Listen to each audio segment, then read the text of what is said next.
నమస్కారం సార్. నమస్తే. సార్ రీసెంట్‌గా ఒక ఇండియన్‌ని అమెరికాలో అతి దారుణంగా చంపేయడం జరిగింది సార్. అంటే ఈ విధంగా ఇండియన్స్‌ని ఈ ఇయర్‌లో 11 మందిని చంపేశారు సార్.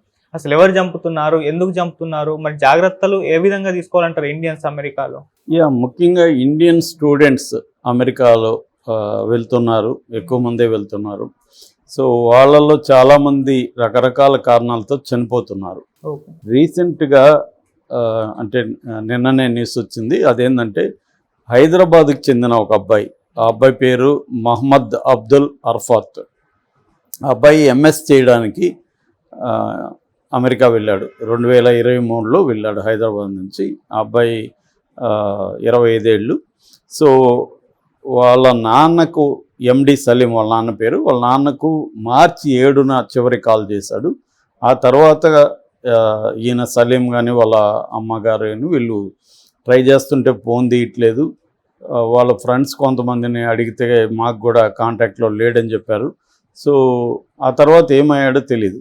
దాని తర్వాత వీళ్ళు ఏం చేశారంటే వాళ్ళ అక్కడ తెలిసిన వాళ్ళని ఫ్రెండ్స్ని పట్టుకొని క్లీవ్లాండ్ పోలీసులకి ఇన్ఫామ్ చేయమని చెప్పారు, కంప్లైంట్ ఇవ్వమని. ఎందుకంటే ఇతను ఒహియోలో క్లీవ్లాండ్ యూనివర్సిటీలో చదువుతున్నాడు ఎంఎస్. సో ఆ పోలీసులు కంప్లైంట్ ఇచ్చినారు. ఆ కంప్లైంట్ ఇచ్చిన తర్వాత వీళ్ళకి మార్చి 19th ఒక కాల్ వచ్చింది ఈ సలీంకి, వీళ్ళ ఫాదర్కి. ఆ కాల్ ఎవరు చేశారో తెలియదు, కానీ ఆ కాల్ ఏముందంటే మీ కొడుకుని మేము కిడ్నాప్ చేసాం, మాకు $1200 ఇస్తే వదిలేస్తాం అని చెప్పారు. ఈయన అడిగాడు, మేము $1200 ఇవ్వడానికి రెడీ, ఎట్లా ఇవ్వాలి చెప్పండి అంటే వాళ్ళు ఫోన్ కట్ చేశారు. మళ్ళీ ఫోన్ రాలేదు. సో ఈయనకి ఆందోళన ఎక్కువైంది. అక్కడ పోలీసులకి చెప్తే ఆ కాల్ వచ్చింది, ఇవన్నీ చెప్తే వాళ్ళు దాన్ని మొత్తానికి ట్రేస్ చేయడానికి ట్రై చేశారు, కానీ చేయలేకపోయారు. 1 month తర్వాత మొన్న క్లీవ్లాండ్లో ఆ అబ్బాయి శవం దొరికింది. దాంతో ఇండియన్ ఎంబసీ, అక్కడ న్యూయార్క్లో ఉండే ఎంబసీ వాళ్ళు ఈయనకి సలీంకి తెలియజేశారు, ఇట్లా మీ అబ్బాయి శవం దొరికిందని. ఇప్పుడు ఆ అబ్బాయి శవాన్ని తీసుకొచ్చే కార్యక్రమాల్లో ఉన్నారు.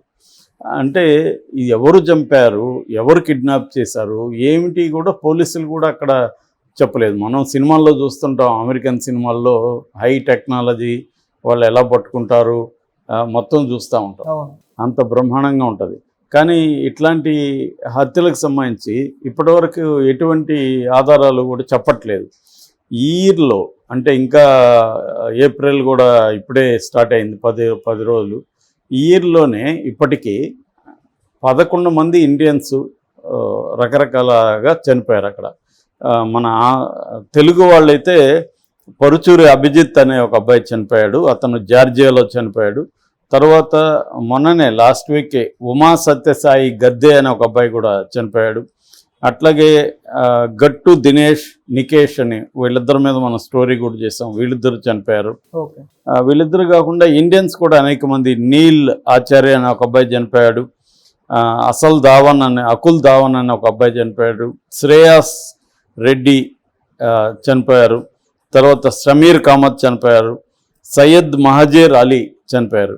ఇలాగా మొత్తంగా 11 మంది ఈ ఇయర్లో చనిపోయారు. సంవత్సరానికి దాదాపు 2 లక్షల మంది వరకు అక్కడ స్టూడెంట్లు వెళ్తున్నారని చెప్తున్నారు. 2022-23కి 2,60,000 మంది అక్కడికి వెళ్ళారు. అంటే 35% పెరిగింది గతంతో పోలిస్తే మన వాళ్ళు వెళ్ళే సంఖ్య. ఒక ఓపెన్ డోర్స్ అనే ఒక సంస్థ దీని మీద రీసెర్చ్ చేసి ప్రకటించిన వివరాలు ఏంటంటే అమెరికాలో ఉండే మొత్తం ఫారిన్ స్టూడెంట్స్లో 25% ఫారిన్ స్టూడెంట్స్ ఇండియన్సే ఉన్నారు. దాదాపు 2,75,000 మంది ఇండియన్స్ ఉన్నారు అని ఆ సంస్థ చెప్పింది. దీనివల్ల ఈ స్టూడెంట్స్ వల్ల అమెరికాకు $9 బిలియన్ ఇన్కమ్ వస్తుంది. ఫీజులు కావచ్చు, ఇతర ఖర్చులు కావచ్చు, ఇవన్నీ కూడా లెక్కేసి ఓపెన్ డోర్స్ సంస్థ చెప్పింది. ఎక్కువగా ఎక్కడ ఈ హత్యలు ఎక్కువ జరుగుతున్నాయంటే ఈస్ట్ అండ్ మిడ్ వెస్ట్ యూనివర్సిటీస్లో జరుగుతున్నాయి. అంటే ఇందాక చెప్పిన ఒహియో, తర్వాత ఇల్లినాయి, ఇటువంటి ఏరియాలో ఇండియన్స్ని ఎక్కువ చంపుకోవడం కానీ చనిపోవడం కానీ. ఇంకొక సంస్థ కూడా దీని మీద రీసెర్చ్ చేసింది, అసలు ఎందుకు చనిపోతున్నారు ఏంటనేది. ఈ సంస్థ అనేక మందిని విచారించి కారణాలని అన్వేషించింది. ఆ సంస్థ పేరు foundation for India and Indian diaspora studies అనే ఒక సంస్థ, FIIDS. ఈ సంస్థ కొన్ని కారణాలు చెప్పింది. ఈ కారణాలు ఏంటంటే, ఒకటి సస్పీషియస్ షూటర్ ఎవడో ఉన్నట్టుండి వచ్చి ఒక షూటర్ కాల్ చేసి వెళ్ళిపోవడం అనేది జరుగుతుంది. రెండవది కిడ్నాపింగ్స్ కూడా బాగానే జరుగుతున్నాయి. అంటే ఇండియన్స్ ఈజీగా ప్రే అవుతున్నారు, వాళ్ళు కిడ్నాప్ చేయడం, డబ్బులు అడగడం, ఇది కూడా జరుగుతుంది.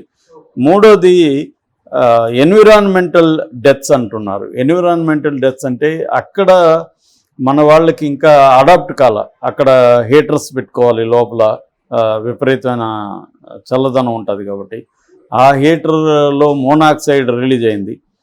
ఆ మోనాక్సైడ్ రిలీజ్ అయ్యి మన తెలుగు వాళ్ళు ఇద్దరు, గట్టు దినేష్ కానీ నికేష్ కానీ ఇద్దరు కూడా అలాగే చనిపోయారు. నిద్రలోనే చనిపోయారు వాళ్ళు.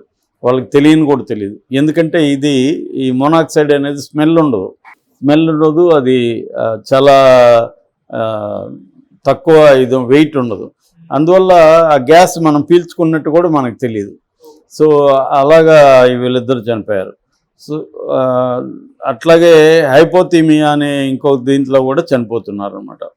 ఇక అవి కాకుండా మెంటల్ ఇష్యూస్, అక్కడ ప్రెజర్ ఎక్కువ ఉంటుంది. వీళ్ళు అక్కడ వెళ్ళినప్పుడు ఏదో ఊహించుకొని వెళ్తారు. మెయిన్గా ఎక్కువ మంది ఎందుకు వెళ్తారంటే చదువుకోవడానికి కాదు. చాలామంది ఎంతమంది స్టూడెంట్స్ చదువుకోవడానికి అనుకుంటాం, పనిచేయడానికి వెళ్ళి అయితే పనికి మనకు సంబంధించి వీసాలు రావు కాబట్టి ఎడ్యుకేషనల్ వీసా మీద వెళ్ళడం, అక్కడ ఎడ్యుకేషన్ కాకుండా పార్ట్ టైం పేరుతో జాబులు చేసి దాన్నే ఫుల్ టైం అయ్యి చదువులను పక్కన పెట్టేయడం అనేది ఎక్కువ చేస్తున్నారు. సో అటువంటివి ఎక్కువ జరుగుతున్నాయి అన్నమాట. దానివల్ల వీళ్ళకి మెంటల్ ప్రెజర్ ఉంటుంది. ఉద్యోగాలు రావు, వచ్చినా సరిగా శాలరీని ఉండదు, అక్కడ దొంగతనంగా చేయాల్సి ఉంటుంది, ఇల్లీగల్ ఇమిగ్రెంట్స్ అయిపోతారు చాలామంది. ఇటువంటి ప్రెజర్ ఉంటుంది. దానివల్ల డబ్బులు సరిపోవు వీళ్ళకి. ఆ మధ్య కూడా డబ్బులు సరిపోకుండా ఎవరో వీధుల్లో అడుక్కుంటున్నారు అనేది కూడా ఒక ఆవిడ తన కూతురు అలా చేస్తుందని ఆమె చాలామందిని కాంటాక్ట్ చేసింది హైదరాబాద్లోనే. ఇలాంటి సంఘటనలు చాలా జరుగుతున్నాయి. అట్లాగే యాక్సిడెంట్స్ కూడా ఈ మధ్య జరుగుతున్నాయి అక్కడ బాగానే. యాక్సిడెంట్లో కూడా మన వాళ్ళు చనిపోతున్నారు. ఇంకా వైలెంట్ క్రైమ్స్, హేట్ క్రైమ్స్ అంటారు. అంటే హిందూ ఫోబియా కూడా అక్కడ ఉందనేది ఇండియా టుడే ఒక పెద్ద కథనం పెట్టింది. హిందూ ఫోబియా అమెరికాలో పెరుగుతూ ఉందని. అంటే మన ఇండియన్స్ని ఎక్కువ మంది హిందువులు ఉంటారు. ఈ హిందువులకు వ్యతిరేకంగా వాళ్ళు ఒక హేట్రెడ్ ఉంది. వీళ్ళు వచ్చి మన ఆపర్చునిటీస్ కొల్లగొడుతున్నారు. ట్రంప్ లాస్ట్లో గెలవడానికి ఇదే ప్రధాన కారణం. ట్రంప్ ఏం చెప్పాడంటే, విదేశస్తులంతా వచ్చి మీ జాబుల్ని, మీ ఆపర్చునిటీని కొల్లగొడుతున్నారు, నేను మీకు అందుబాటులో ఉంటాననేది గట్టిగా హామీ ఇచ్చాడు ట్రంప్. సో దానివల్ల ట్రంప్కి అక్కడ ఇది పడ్డాయి. ఇలాగా రిపబ్లికన్ పార్టీ వాళ్ళు దీన్ని బాగా రెచ్చగొడుతున్నారు అక్కడ. అలాగా హిందూ ఫోబియా వల్ల కూడా చంపుతున్నారు కొంతమంది. అంటే ఓన్లీ హేట్, వాళ్ళకి మనకి పర్సనల్గా ఏముండదు, మనం హిందూ కావడం వల్ల వాళ్ళు చంపుతున్నారు. అయితే దీనికి సైంటిఫిక్ ప్రూవ్ కాలేదనేది కొంతమంది అంటున్నారు. ఇవి కొన్ని సంస్థలు చెప్తున్నాయి తప్ప దీన్ని కంప్లీట్గా డేటాను విశ్లేషించి ఏది హిందూ ఫోబియా, ఏది వేరే హేట్ క్రైమ్ అంటే ఏషియన్స్ అందరినీ వ్యతిరేకించే వాళ్ళు కూడా అక్కడ ఉన్నారు. వాళ్ళకి హిందువా ముస్లిం అనవసరం, వీడు ఏషియన్ అయితే చాలు. వాళ్ళు హిందూ ఫోబియా లాగే వాళ్ళకి ఇస్లామోఫోబియా కూడా ఎక్కువ ఉంది అమెరికాలో. అంటే ఎందుకంటే అక్కడ ట్విన్ టవర్స్ని 2001లో ట్విన్ టవర్స్ని కూలగొట్టిన తర్వాత ఇస్లామోఫోబియా అనేది కూడా అక్కడ బాగా పెరిగింది. అంటే యాంటీ ఇస్లాం. ఆ మధ్య కూడా మన కమల్ హాసన్ని ఇబ్బంది పెట్టారు. హాసన్ అని ఉంటే ముస్లిం అనుకున్నారు ఆయన్ని. మన షారుఖ్ ఖాన్ని ఇబ్బంది పెట్టారు. ఇలాగా అంతా వాళ్ళు చాలా చోట్ల ఉంది. మనకి ఇక్కడ నుంచి వెళ్ళి కొంతమంది చదువుకునే కుర్రాళ్ళు కూడా చెబుతున్నారు అన్నమాట.